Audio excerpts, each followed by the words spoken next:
What's good, family? What's good? It's your boy Urban Sports Guru. How y'all living? How y'all doing? Hope y'all out there staying safe. Saying being safe, being healthy. Now, Monday is the big college football championship. We have the rematch with Roll Tide, Alabama.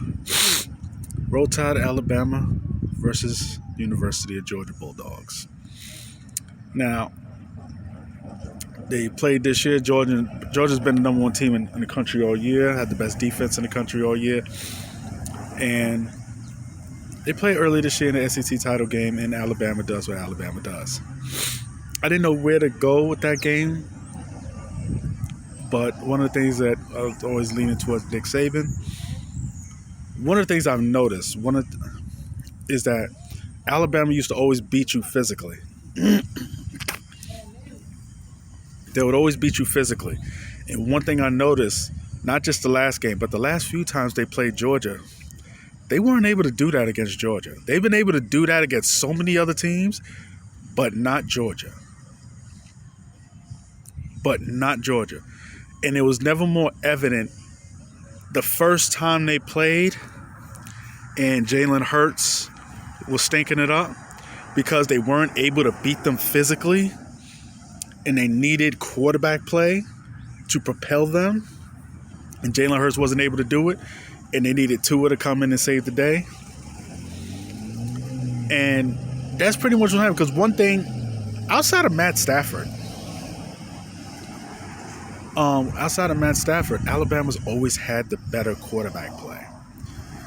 And it's now gone to a quarterback league, and we've even seen it in college. And when you look back at the first game, if you want to compare defenses, Georgia has the better defense. I mean, Alabama has a great left tackle. But the rest of that line can't really match up against Georgia's front. So one thing Nick Saban has always been able to hang their hat on is the fact that I have an NFL quality offensive line, and we can just blow you off the line of scrimmage, hence like what they did not too long ago against Cincinnati. Cincinnati has an NFL quality secondary. Okay, we're not going to throw the ball. Here's what we're going to do. We have an NFL quality. We have NFLers on the line. We can blow you off the line of scrimmage and run the football. We can take the ball out of the quarterback's hands. That's what they've been always. One team they haven't been able to do that against is Georgia. So that's why Georgia's always gotten leads, but they haven't been able to protect them because they haven't been able to seal the deal with quarterback play because Alabama's always had superior quarterback play. And I don't think that's going to change Monday. I don't see that changing. I remember a guy I knew, big Georgia fan, and he asked me, what is it going to take for Georgia to finally beat Alabama? I said they'll beat Alabama when Nick Saban retires. And I've realized something. There are 3 guarantees in this life: death, taxes, and Nick Saban beating Georgia. That's not going to change. Because he doesn't have the overly dominant defense that he's had in years past. Georgia has the better defense, but Alabama still has a stout defense. And I'm forgetting his name, but number 31, Anderson, can wreak havoc against that Georgia QB. Will wreak havoc against that Georgia QB. I think Georgia has a good enough defense to not get embarrassed against Alabama's offense.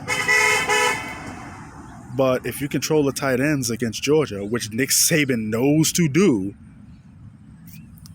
you control Georgia. And unlike Georgia can still run the football, but it's not like years past when they got a great NFL quality line and future Pro Bowlers in the backfield. Not right now. They're winning with defense. And if they're not getting turnovers, they're not winning.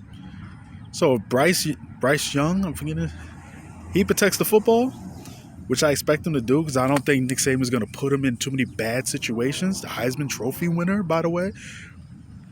Alabama wins this game. I take Alabama.